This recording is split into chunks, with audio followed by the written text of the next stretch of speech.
Good morning, my sweet babies. It is I, your house mother, the legendary mother of the House of Rambling. It is 7 o'clock in the morning, and once again, the doll hasn't slept. I don't know. I just sleep. It evades me. It eludes me. It tries me every time. But we're gonna get through it. Pose right quick, and I may come back in a little later for something else. It's a hot day, so we just don't know. We don't know. But right now it's not a hot day yet, but it's gonna be a hot day. Right now it's very comfortable. It's a nice, icy, brisk 70-something degrees. Let me see, 73. A nice, freezing, ice-covered 73 degrees. So we're praising the Lord for that. Now let's begin. Damien is very excited for Christmas. Because this is the only time of the year where he could be himself at home. He could be as flagrant. Oh, and I'm not bleeding, by the way. I'm coloring my hair. So if you see red on my face, my neck, anything like that, I am not bleeding. But yes, yeah, he could be as flagrant as he wants to, in the Christmas season. Now, the whole episode struck me strangely because, girl, it's not Christmas time. It's not Christmas time. I hate Christmas personally, so it just didn't bless me.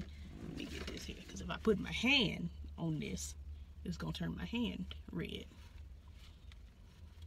But that little piece was on my nerves, honey. But yes, girl. So Christmas personally gets on my nerves. And the fact that we were having a Christmas episode in the midst of June. Not even Christmas in July, like they used to have on ABC Family, but this is in the midst of June. It was very strange to me, but we proceed. Christmas is the only time that Damien can truly be his gay self, his merry gay self, or could be when he was living with his parents. So it's a very sentimental time to him. But as far as Angel, it's the least sentimental time to her. She doesn't enjoy Christmas because when she was 6 years old, her father took her to the the department store, Macy's or something, to get some Christmas presents. She stole, I believe she said, a single red pump. I'm like, sweetness, how you gonna complete the collection, the look, with one pump? One red patent leather 4-inch pump. She stole it, and her father slapped her, both for stealing and for stealing a pump. Because, little boys, quote unquote, little boys aren't supposed to have, pumps. And I just personally disagree with that. It's just me. Like, I feel like if he wants a pump, let him put on a pump. But this ain't even a he situation. So it goes a step further. Anyway, child. So Angel is all gloomy. Ricky is nervous. We switch over to the ball. Ricky is nervous because he's getting ready to walk. I forgot what the category is. I'm terrible at remembering things. But he's, gonna walk. He's got his fur coat on, and, he's nervous about it. And Damon is like, hey, you cool? You got this? You want to be a member of the house. You're gonna have to walk. Like, go ahead, give it your best. So he goes out there, and he gets 10, 9, 10, 9. A very good score, especially for your first time walking. He got runner-up, and he got his runner-up trophy. And then we go to sit down with Mother, Blanca, who was born to be somebody's mama. Like, that's just a fact. Blanca was born to be somebody's mama. If it was the last thing she does on this earth, she was supposed to be somebody's mama. But we sitting here, we got Damon and his boyfriend. He at the table across from Mother, and can he join the house? How you get the coat? And he says it was his grandmother's. Like, sis. But then she's like, don't lie to me. I ain't got time for that. So he says he mopped it from a coat check, and he just borrowed it. He was gonna give it right back. And Blanca's like, that's not how we do things, yada yada, blah blah blah. And I'm like, you were a part of a group that stole the whole exhibit out the museum. So I mean, I know you want to start your own regime, your new regime, but sis, but that's not how we do things. And she's just kind of giving him a moderate hard time, like I don't know about you. And we're on a trial basis. You can be in the house, on a trial basis. But Blanca says, you cocky, and I ain't got time for that. So we're gonna have to humble your wig. Moving on. Oh yeah, and she also says for him to keep Damon on track with his studies. Can't be in here distracting this boy because he got to go to school. And we'll get back to that again. Then we see a scene where Pray Tell is on an elevator, and Cheryl Lee Ralph looking headmaster, whom I've learned her name is Helena St. Rogers. And if that's not a Jamaican name, I don't know. I don't know what is. But I'm probably going to stick to calling her Cheryl Lee Ralph looking headmaster, because I'm going to forget Helena St. Rogers. The show as I'm born. But Pray Tell's in the elevator, and then Helena gets on the elevator. And I'm like, okay, do we know each other? Like, are we finna have a, hey girl, it's been so long since I've seen you, or, you know, something. But they both get on the elevator, nobody says anything, they press the button, the doors close, you know, we riding in silence, and I'm like, are we finna have an awkward moment? Like, what's going on? Me and my mama both are like, so what's finna go on? And then they get to the floor. Pray Tell walks up, he signs the, I guess the sign-in book or whatever. He walks to, you know, one room. Helena, Cheryl Lee Ralph looking headmaster walks up, signs the book, and I'm thinking she's gonna walk with him, but she goes a different direction. So he, Pray Tell goes, and there's this gentleman in a room. He's sick. We know what's what. And Pray Tell is just like, child, you got pneumonia. I've seen people with way worse come out of here. We've got plans for Christmas, baby. We got things to do, okay? We're going to take a chariot ride around the yonder, you know, Central Park. We got stuff to do, so ain't no time for dying. And I forgot to mention, when he walks over to the room, the young man's food is outside the door. So he picks it up and says, is this your plate? And he's like, you know, yeah, the one nurse must be here today. She never brings the food in. And they didn't bring him a fork. And it's just, you can see how poorly these people were treated, and it pissed me off. Then over to Headmaster St. Rogers. She is visiting one of her students, and he's up and he's, you know, delusional. And one thing I didn't know, I've done a lot of research and watched a lot of movies and a lot of documentaries and read articles, but one thing I don't remember, I'm not gonna say I never saw, but I don't remember seeing, is that at a certain point AIDS patients got delusional. But this young man was up, he was twirling, he was dancing, honey. He was giving it all he got.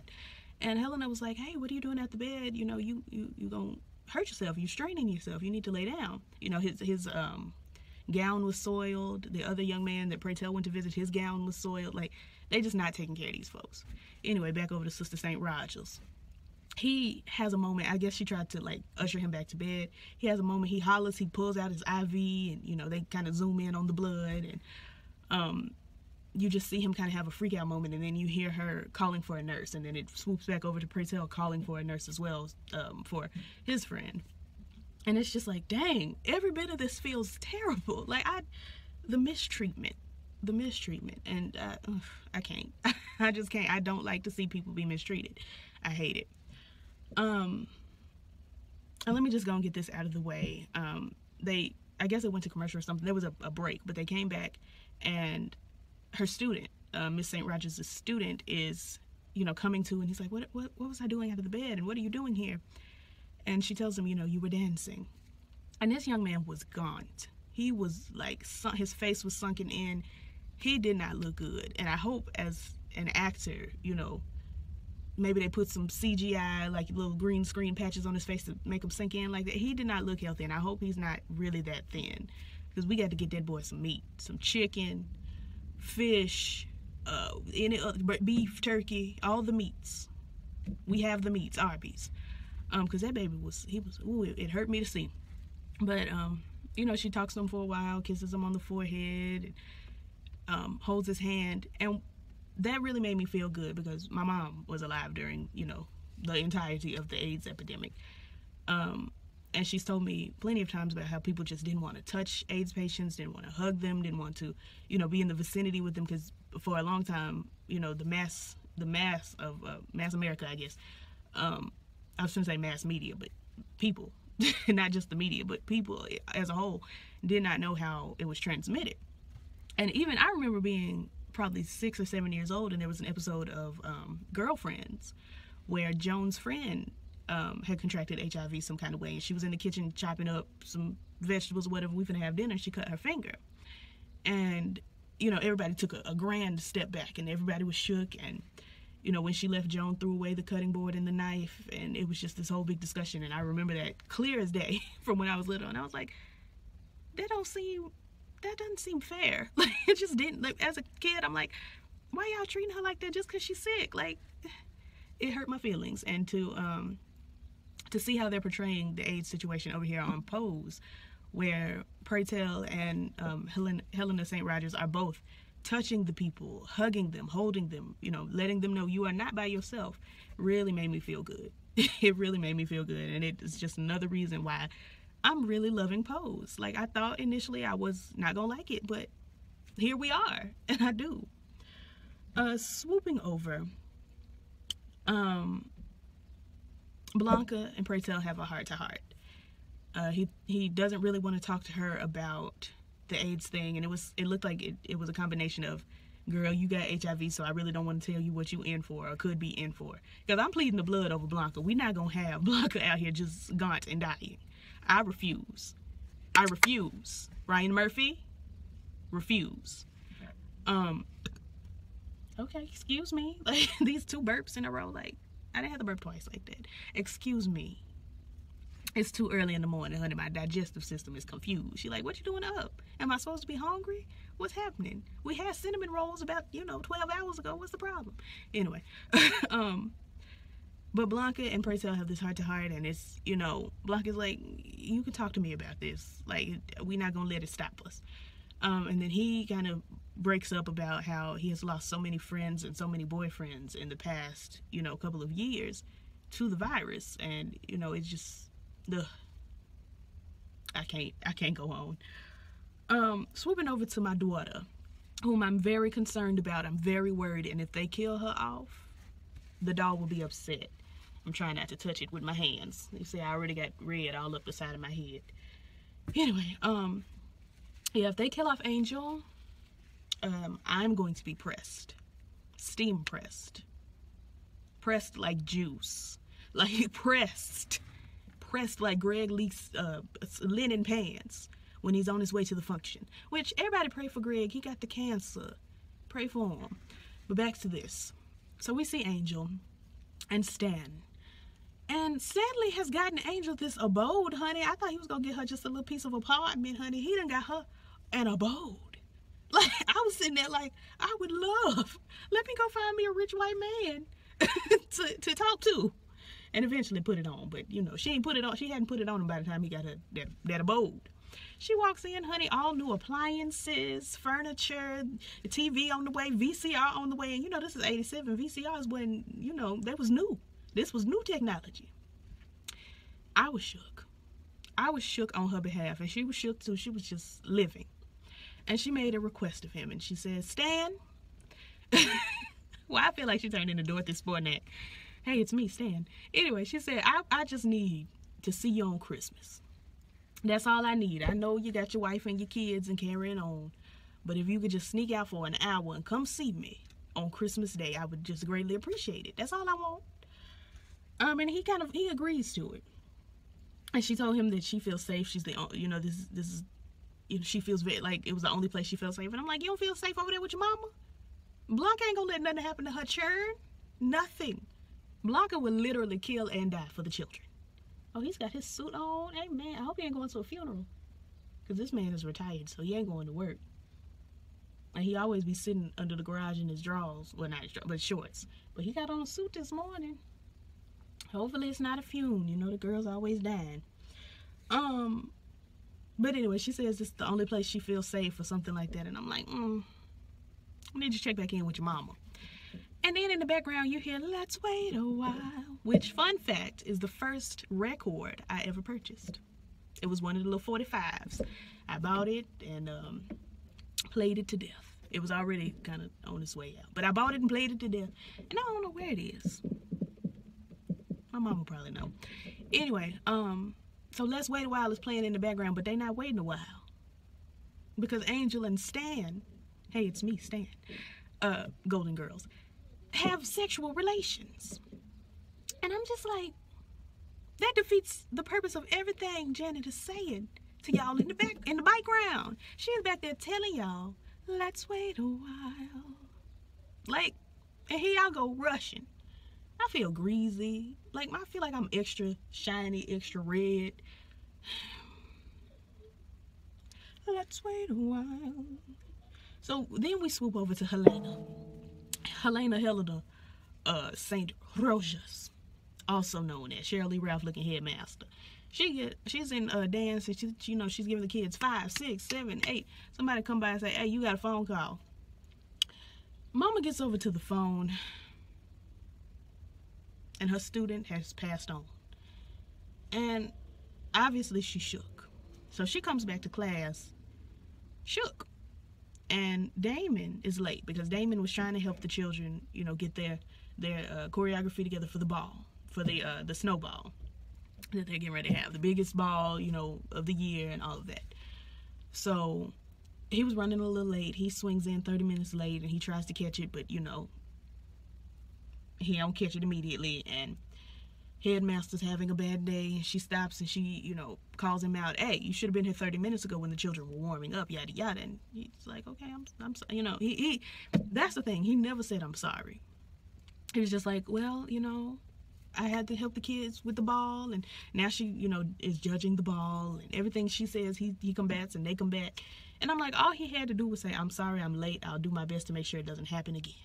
That's all he had to say. But no, he wanted to go back and forth. So she done put him out the class. He runs out all, delicately. And I'm just like, daughter, all you had to say was, my bad. Anyway, Electra Abundance goes over to the doctor. And they call her back, Electra Abundance, come on with us, come back here. She goes back to the back, sits down, the doctor comes in, and the white woman that played the doctor, I know her from somewhere, and I cannot think of where. I can't think of where. But, basically, Electra is just the number one, what's the word? Like, she is top of the list for sexual reassignment surgery, basically. And they talk about it, foremost, up and coming. They tried to shut him down because they don't think it's important, but she's reopening the practice after the girl's doctor died or something like that. I don't know. It's my phone overheating. She's trying. Oh, what a beautiful dragonfly. That's so pretty. Anyway, so Electra's like, hey girl, so how much is this gonna cost? And the doctor says, well, I'll have my nurse come back in and run over the, the details with you. That means a lot. That's gonna cost a lot. Okay, y'all doing the most out there. Yeah, that means it's gonna cost a lot. So Electra comes back to the house, and I don't have time for it. I'm bored with it. But the Faith Evans looking young lady was there. I feel extra shiny. Like, girl, am I glistening or am I glistening? Yeah, Faith Evans looking young lady was in there, and then there was another girl that she looked like somebody, but I can't place her. I'll call y'all bike. But they get together and they talking about, let's have a good Christmas and do. So they run up on the Salvation Army. The dudes be out there ringing the bell. Well, not just dudes, but the people be out there ringing the bell with the red bucket. They done swiped the bucket. They done distracted the folks. Faith Evans dropped her purse, and then she tackled Santa. And then Electra walks up with like a chain cutter and cuts the chain of the bucket loose, grabs it, and stands there and waits for Faith Evans to like look up at her and nod before she runs off. Like, girl, you cut it, run. It was on my nerves. But anyway, they got the money. And Electra tells the girls, we gonna get us some Christmas trees. It's gonna be a good old time. But then she takes that exact amount of money over to, well, not the exact, but I think it was like a couple $100 difference, but the bulk of the money, if not all of it, she takes it over to the doctor and is like, hey girl, so here's the down payment for my my gender affirmation surgery. And I'm just like, what about your children? Anyway, it was on my nerves. Okay, so Damon's auntie headmaster called his mama. So here come Blanca up there with her house coat pinched up like this. Blanca was born to be a mama, and that's just that. She goes over to the school, and talks to the teacher. And the teacher's just like, these balls are trash. Damon has potential. He can be, you know, great and fantastic and this and that. But these balls, they're a waste of his time. And I'm like, even in the year of our Lord 2018, I personally know more people from the ballroom scene than I know professional dancers. Now, that just may be me personally. But I can't name no professional dancers. Not even the cast of Dancing with the Stars. I know there's a man named Val on there. Because he always gets the black girls. He danced, I believe, with Amber Riley and Zendaya. I don't watch Dancing with the Stars, so I can't tell you. But, yeah. There's a Val on there. But I can't name any professional dancers. But I can give you LeBejas and Saint Laurents and extravaganzas. I can give you those. So I don't know. It was on my nerves. But anyway. Dawson's Creek goes over to Stan's house. His wife was there with the kids. And basically, he just stirring the pot. He came to bring some gifts, but he dropped little seeds of dissension and doubt in the wife's head, talking because she's like, you know, you have him out late all the time, da da da. Now let me back up, because I didn't skip the part where Stan had a meeting with the executives and didn't tell Dawson's Creek. So now Dawson feels like Stan is trying to, you know, go under him and underhand and undermine. And I don't care, girl. I don't care. It's just executive realness is my least favorite category. So he comes to the, I'm sorry, I got a text message from Satan. He comes to the house, and then he kisses Stan's wife and tells her basically, this dragonfly is still here. She's still here. Come on, Tisha Campbell, dragonfly. Anyway, I'm sorry, y'all know I get distracted. Tells the man's wife that he don't call him after hours to do nothing, and just kind of making it look like he's cheating, which he is. But James Van Der Beek ain't had to be all up in the tea like that. And kiss the man's wife.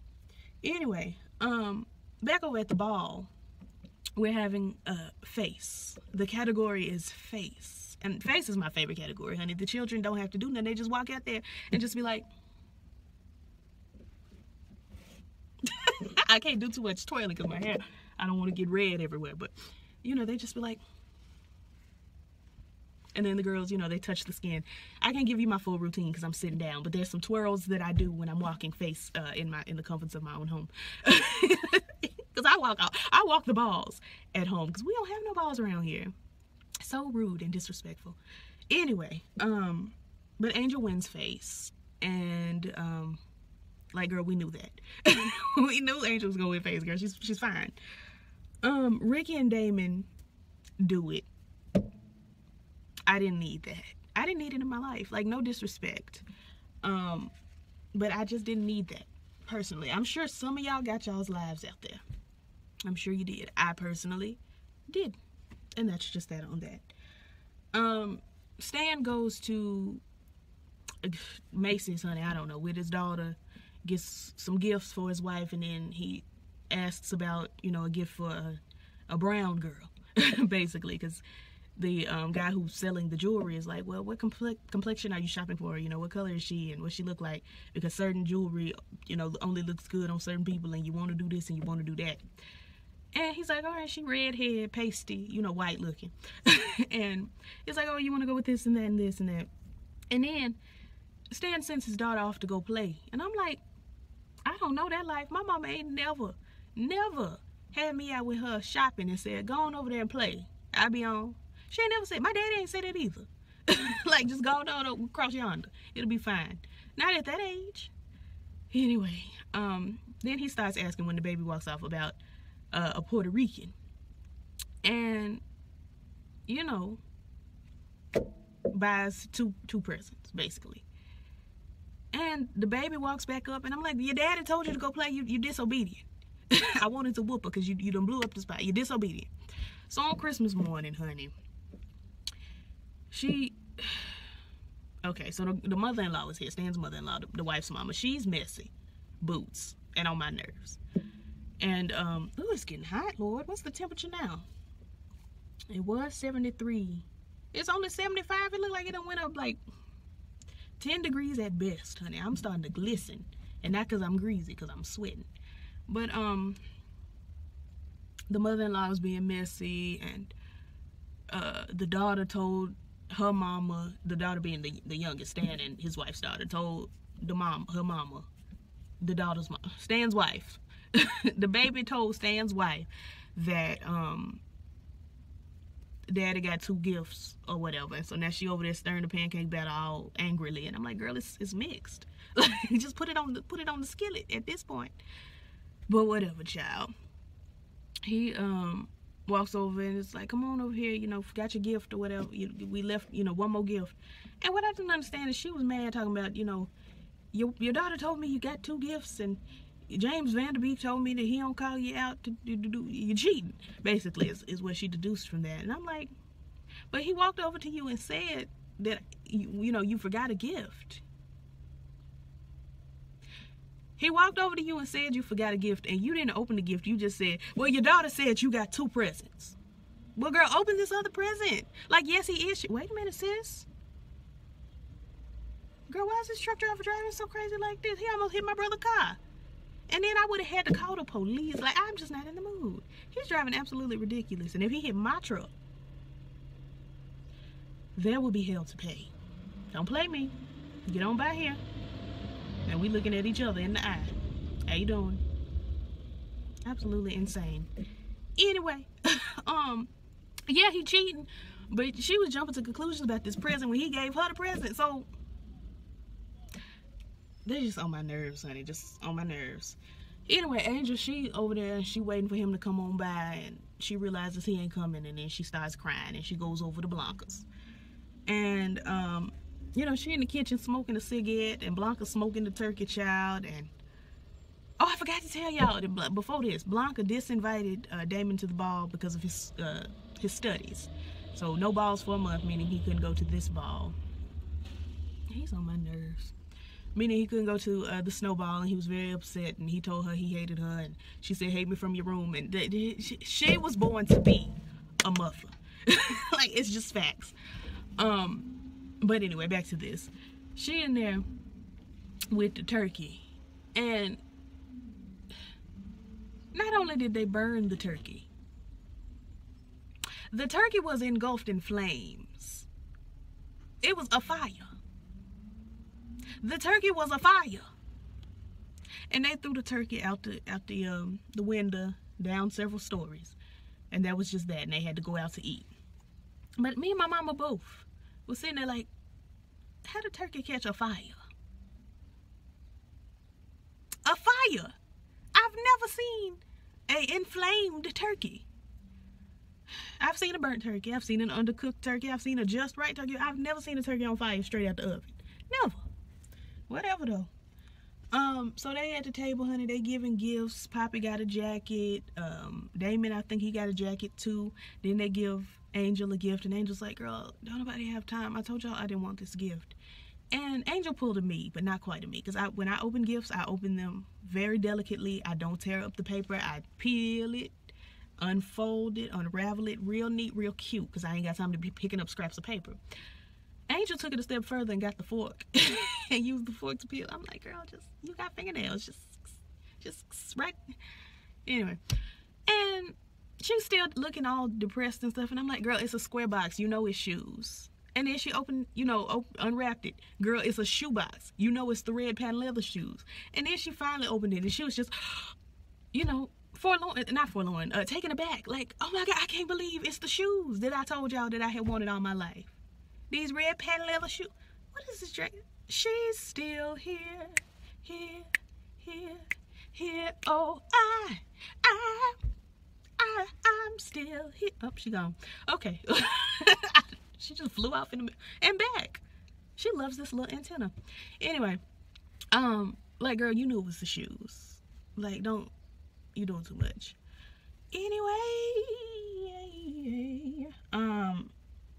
they all band together, honey, and got Mother Blanca a little charm bracelet with a heart on it. I felt that in my spirit. I'm like, oh, that is so sweet. They all poor, but they came together and got her a little charm bracelet. And they sitting at the table, everybody crying, and Praytel, he's meshing with the family. And it really gave me extravaganza tees.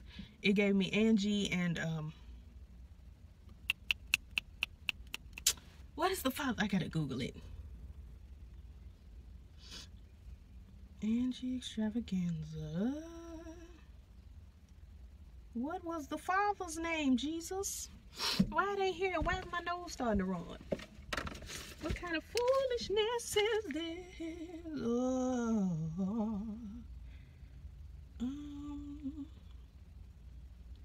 You will give me the name.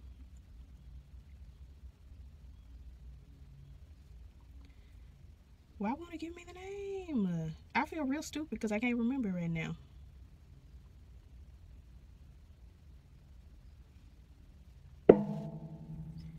This is bugging me.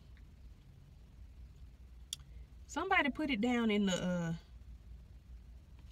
comments if you remember the father of extravaganza's name, because I can't, it ain't coming to me and I can't find it right now and it's gonna take me all day.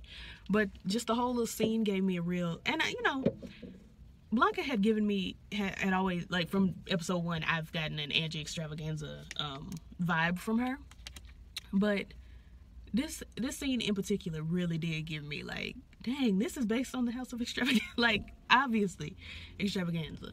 So that's that, honey. It's hot. I got to go and wrap my hair up, honey, and put a plastic bag over top it, so it can marinate for a while before I rinse it out.